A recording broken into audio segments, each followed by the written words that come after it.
woye wagadrini, woye kalaburani, woye dargani, woye dishonest person.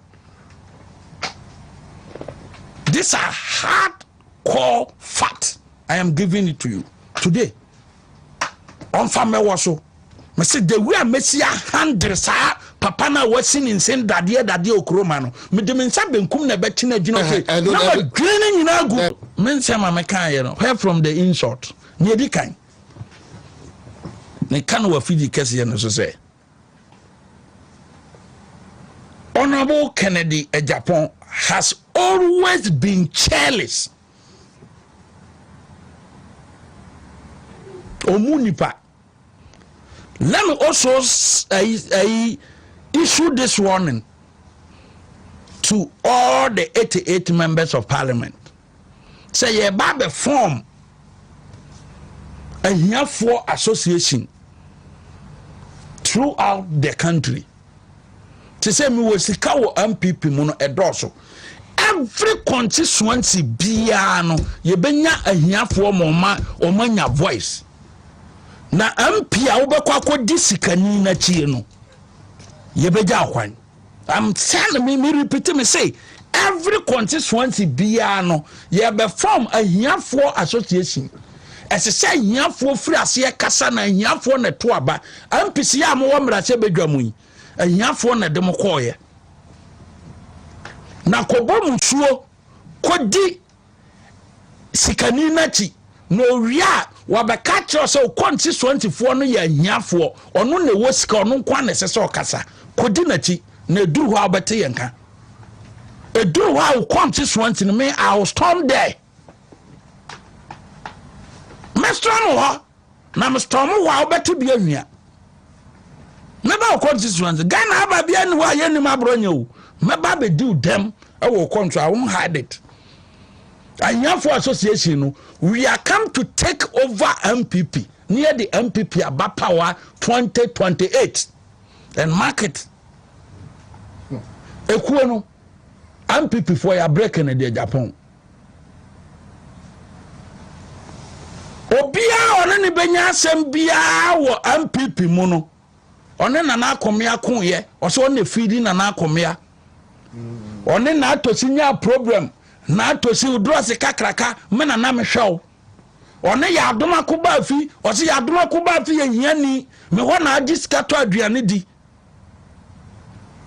one chairman kutia wanya ne ba bi ko ogu so da adakam sikani bi anchen chairman kutia what se wakasa da se chairman kutia support no nti one papa na ya aka besin na o mon kan senfo mienu papa na wu she frigim because chairman Kutin ko supporto bahumia nti one na yaka. That is Kennedy Agyapong for you. What is here? One how akum say teacher ni yani to sell ka teacher ni yani se kanya me Kennedy Agyapong ka wo how akum say teacher yani to sell nyame kwa na me kwa gi post awa Akufo Addo ma wa ka wanda be ma post meaning say Akufo Addo nim ye oye no Kennedy Agyapong a nka Akufo Addo ni adwen se oba aponte ha wakumsin mu nyina mote ha wakumsin issue no teacher ni yani to sell insulting teachers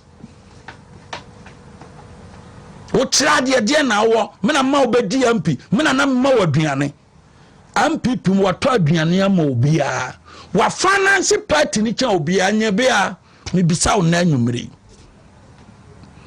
dabia ma finance MPP ma finance MPP no what that sorry da kurubi ma Kennedy Agyapong afre MPP fo nyina say me nso we na manya free MPP wo what be da me bisa wo won't be da e kire how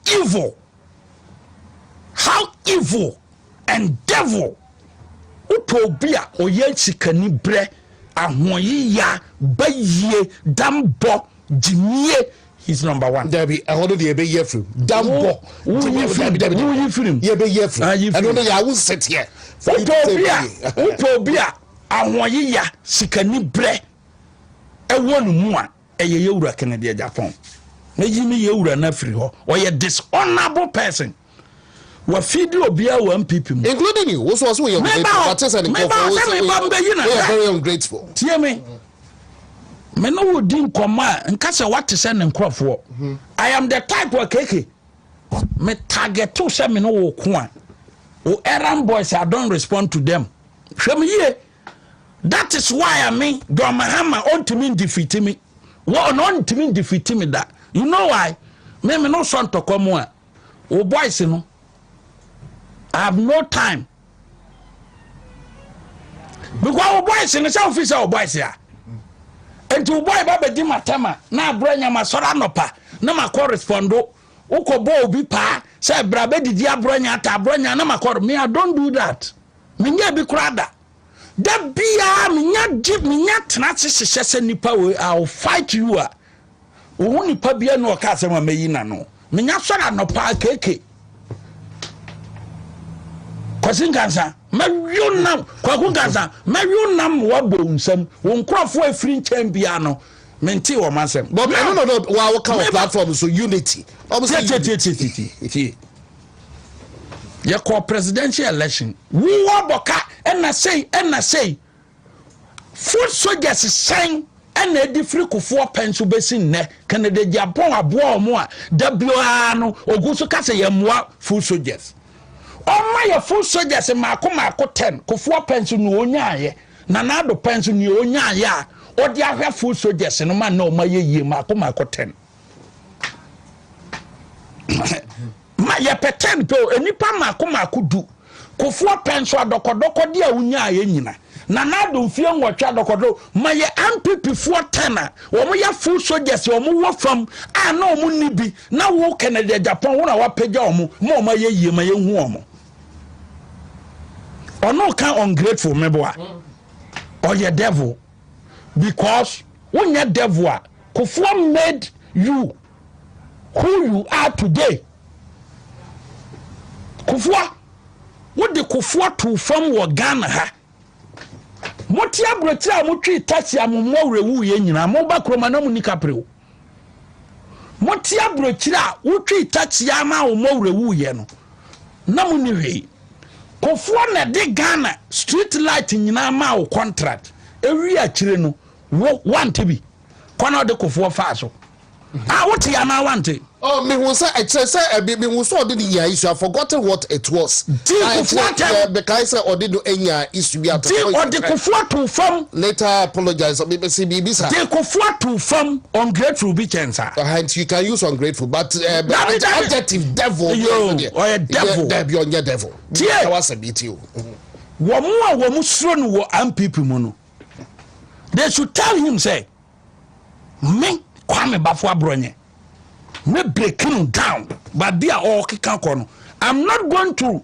respond to the errand boys ne ba akokura me sore anopa bia ne me pesti wie say wom e between me ne Canada Japan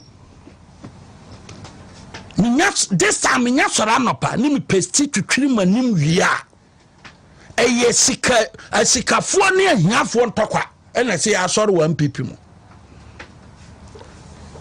na mado danko Akufo Addo ye ba power ye wanti atemo di Akufo Addo wanti kwano di Akufo Addo fazo nano ukotua 1 million meboa ukwano enam se wo ye evil nti me sibe use just say your words your adjectives no there can wasem the ye adjectives no efrim you can say enam se wo ye evil nti ukwano unim ka juros debra abo MPP mu what throughout the 8 years in opposition up the number 1 financier in NDC e juros debra I am telling you and Stephen Opuni the 8 years NDC opposition the 2 men who nyana mahama won mpaso sa ommo nipa or the ono mahama bedi president ya mahama will tell you say juros debra what said that could be all your donation or the camera kosini so one juros debra and this internal donation or the camera ba TV so da eno na kira wo say oye odonikuo mebwa mo na no kotua 1 million meboa. January this year, January 25th, Yewura Dr. Mahmoud Bawumia donated 2.1 million to the new patriotic party. Bawumia or donated 2.1 million. Or say, me mfa ma TV show. Kude or say monye na mo fan run party no expenses biye wo ho. AyЕka biya party ni de no. Bawumia donated 2.1 million. One free TV for one free obia kude internal operations no and the trust na dream daw. Na no ko donate 1 million Ghana cedis no. Ufre BBC for said ya Ghana for ne MPP full soldiers be hu say ekuo no Kennedy Agyapong na the only person or MPP. No free BBC for or free Fox News for or free Al Jazeera News for so mumra emeke say Kennedy Agyapong me na mini o me kwa koma MPP 1 million.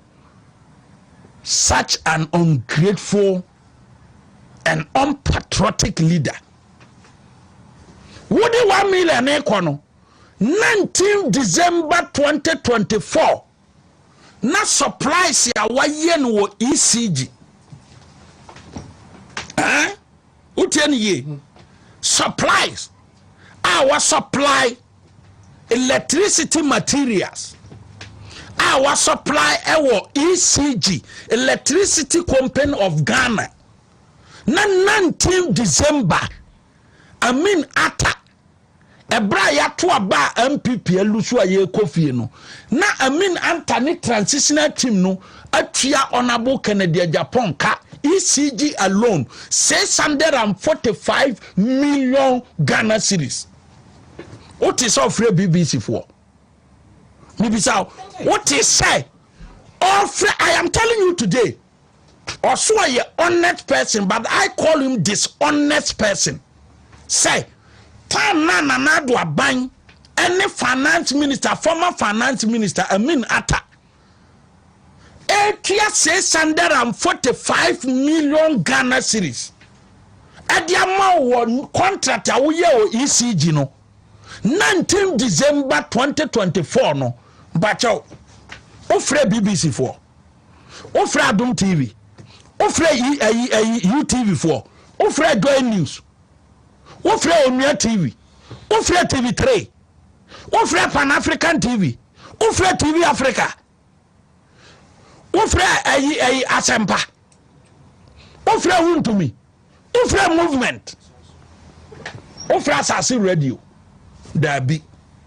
Sa ofre omo se Ghana MPP for mo show.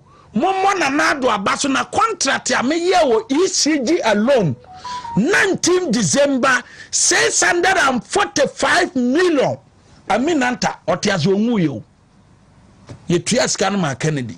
Eno de no publication. Or did just 1 million. Eba MPP aso ye no. Ofre wiasin central fo nyina se be ya. Or de be fanfuli. E famfo no na famfo na hu se Kennedy Agyapong e wo akoma pa e de ma MPP.